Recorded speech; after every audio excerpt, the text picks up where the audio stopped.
नमस्कार, स्वागत है आप सभी का। तो इस वीडियो में बात करने वाले हैं यूपी सुपर टेट 2022 प्राथमिक शिक्षक भर्ती विज्ञापन को लेकर के जिलेवार डाटा विभाग को भेज दिया गया है और जिलेवार डाटा को लेकर के हमने पहले भी आप सभी को जानकारी दी थी। इसके अलावा हम लोग बात करेंगे एडेड जूनियर शिक्षक भर्ती को लेकर के।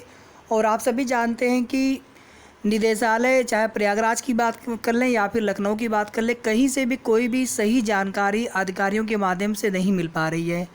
और एक जो कॉमन मेरिट वाली जो खबर है उसको फैला दिया गया, जबकि कहीं से भी किसी भी अधिकारी ने ये नहीं बोला है कि कॉमन मेरिट बनेगी। सब कुछ शासन के हाथ में है। सबसे पहले यहाँ पर बात कर लेते हैं उत्तर प्रदेश प्राथमिक शिक्षक भर्ती विज्ञापन को लेकर के।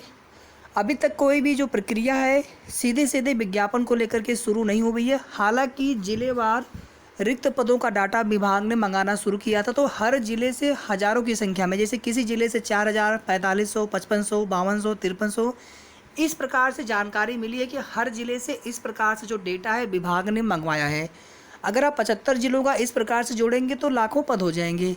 लेकिन सरकार को भर्ती अगर करनी होगी 30-1 जो RTE का मानक है, 30-1 के अनुपात में अगर भर्ती करनी होगी, अगर शिक्षा मित्रों की संख्या को अगर इसमें नहीं जोड़ा जाता है जो नियमित शिक्षकों के साथ में, तो कम से कम 1 लाख पदों पर प्राथमिक शिक्षक भर्ती की जा सकती है, अगर यहाँ पर सरकार की मंशा होगी तो। फिलहाल में साथियों अभी सीधे सीधे कोई भी, कल देखिए बेसिक शिक्षा मंत्री जी के अधिकारियों के साथ मीटिंग थी और डेटा पहुंच चुका है विभाग के पास। हो सकता है कि उसकी भी समीक्षा की गई हो सकता है कि अन्य किसी पहलुओं को लेकर की भी चर्चा हुई हो, लेकिन कोई भी जानकारी वहां से प्राप्त नहीं हो सकी।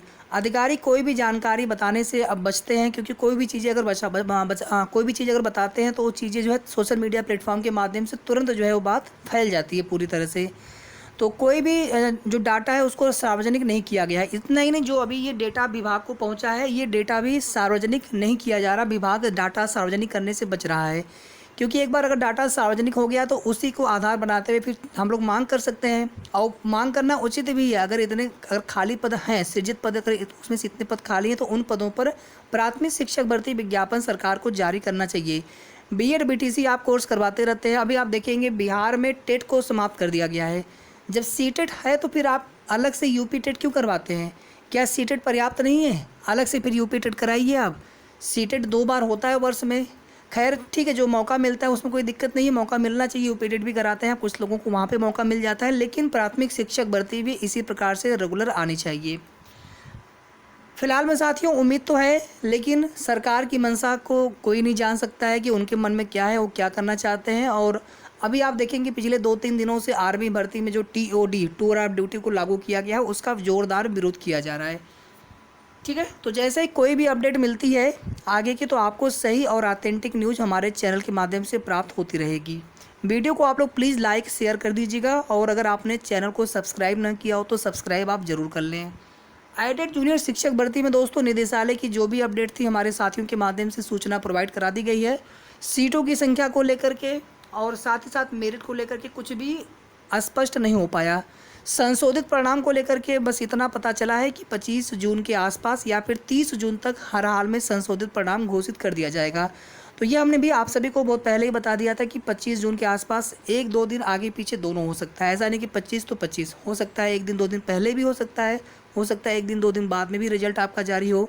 नंबर घटेंगे भी और नंबर बढ़ेंगे भी। जिनके नंबर पहले बढ़ गए थे भले ही उन लोगों ने ना बताया हो, लेकिन नंबर घट जाएंगे उनके, क्योंकि वो नंबर OMR की स्कैनिंग में गड़बड़ी की वजह से बढ़े थे। किसी अभ्यर्थी की गलती उसमें नहीं है। जिनके नंबर घटे थे उसमें भी OMR की स्कैनिंग में गड़बड़ी है, जिस एजेंसी के द्वारा स्कैनिंग कराया गया था OMR की।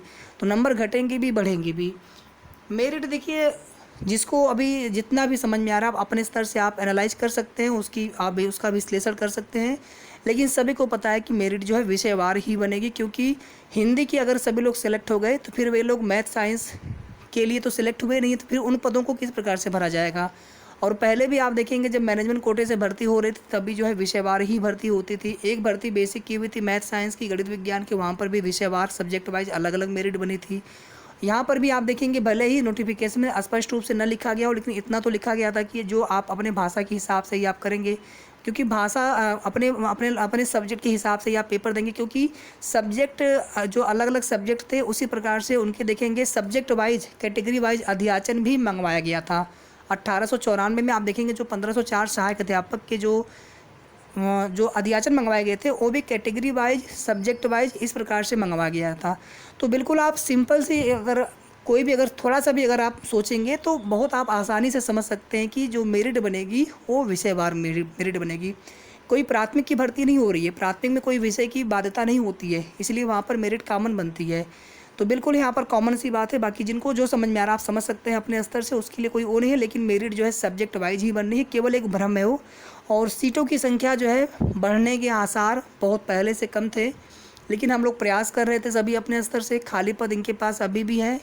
और 35:1 अनुपात वाला तो वो मतलब बिल्कुल समझ में नहीं आ पा रहा है कि 35:1 में होना क्या है। सीटें उसमें बढ़ना चाहिए, सीटें उसमें घट कैसे रही हैं।